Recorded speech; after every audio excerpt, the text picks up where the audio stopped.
everybody, Ken here in my car, clearly. I mean, where else would there be a steering wheel? Of course, I do have a steering wheel in my bathroom. That is fun. A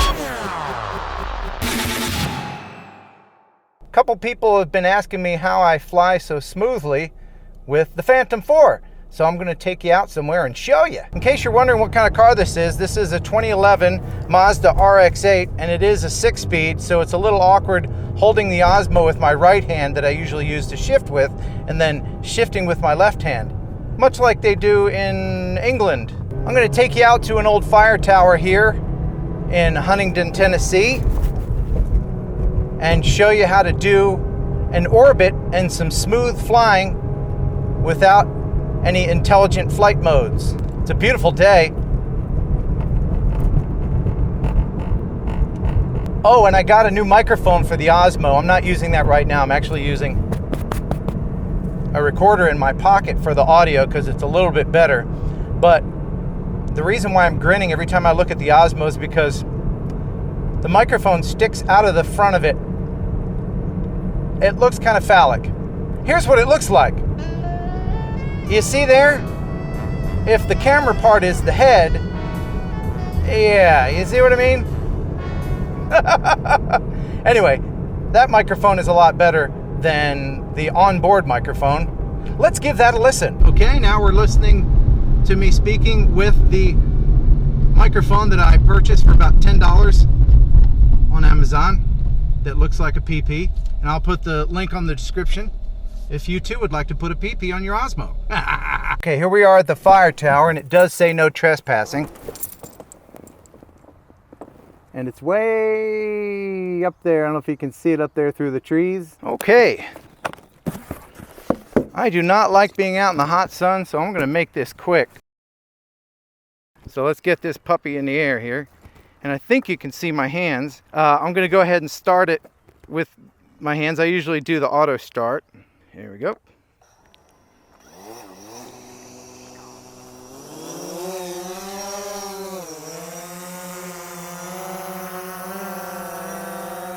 All right, there we go. Everybody recording? All right, good. I'm going in.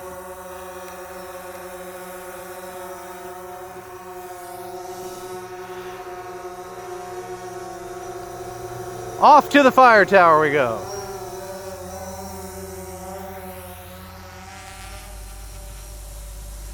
I can see those little wires there. I want to avoid them.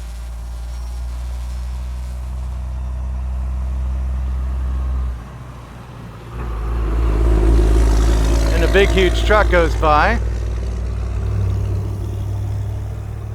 Now, the first thing you want to do is kind of check out your environment.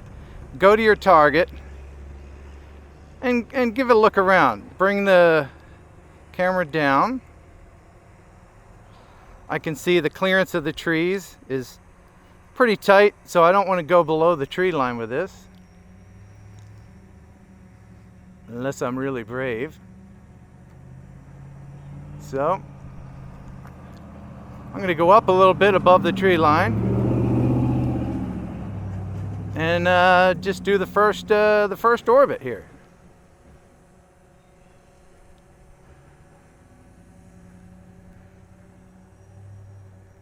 Believe it or not, tighter orbits are more difficult because there's more margin for error.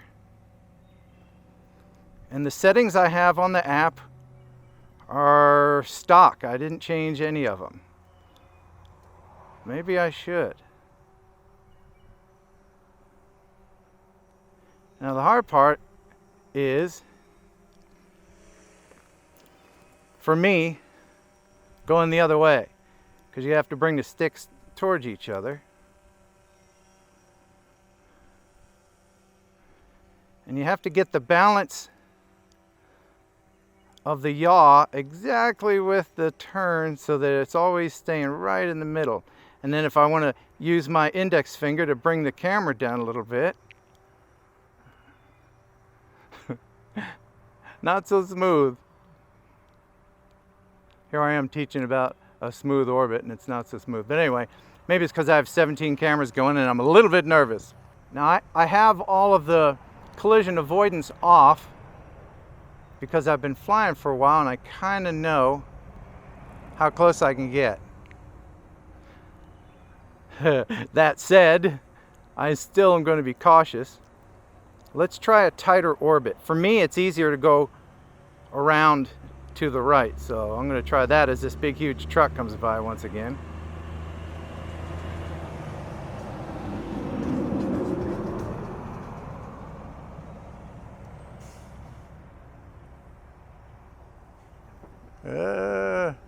For some reason I'm going down. Okay. Okay. One more try. Let's go the other way.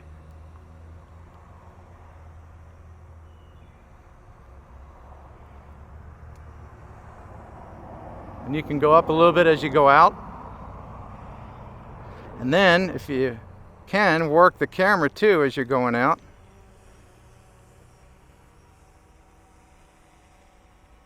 And there you go, this is a full tower. That's a little weird.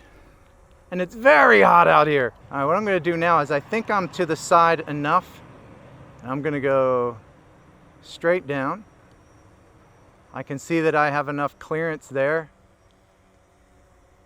between the trees and the tower. And that's just about to the bottom.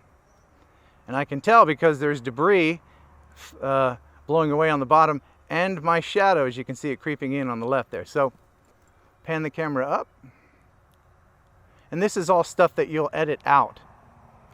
And now that I know that I'm absolutely close enough, I can back up even a little bit and then just do a nice rising shot all the way up the tower.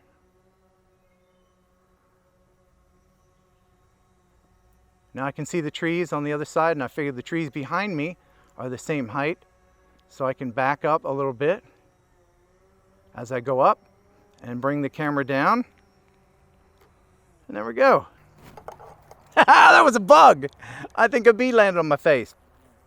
Is there a bee around me? Can you see a bee? All right, so let's do a large orbit. And then you can see kind of my fingers. It's very slight on the controls.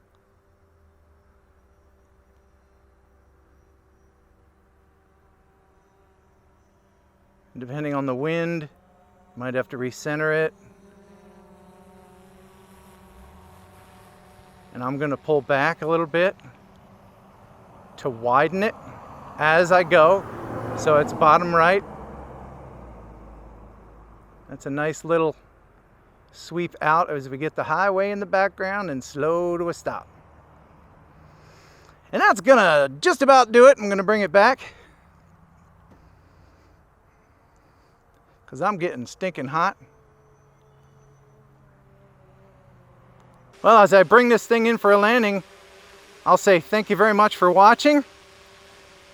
Be careful. Use intelligent flight modes if you want to. I've been flying since before intelligent flight modes, so I'm more used to the manual approach, but once in a while I do like to use them.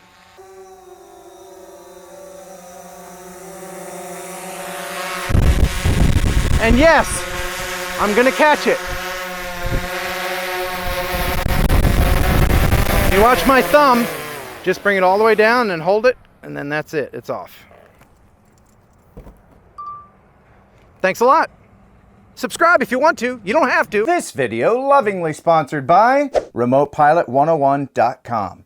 If you are serious about making money with your drone, whether it be photography or FPV, well, then you're going to need, from the FAA, a 14 CFR Part 107 certification. And the best place to study for that certification is RemotePilot101.com. Jason Shepard is a pilot and author of 8 best-selling aviation flight training books. And yes, taking tests suck, especially government tests. But Jason breaks it down into 10 easy lessons into little digestible pieces that even someone like me can learn from. And if I can do it, you can do it, by golly. Each lesson is streamlined. There's no fluff. Everything you need to know for the test and nothing more.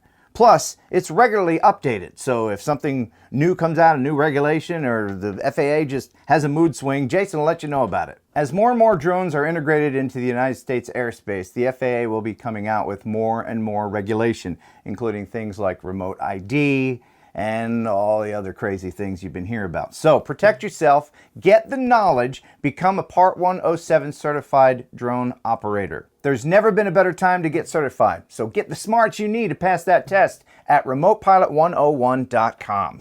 Use Heron 18 to get 30% off. That knocks the price down to $104. Look at that! Boom! Magic time! You wouldn't drive without a driver's license. Don't fly without a UAS license. remotepilot101.com.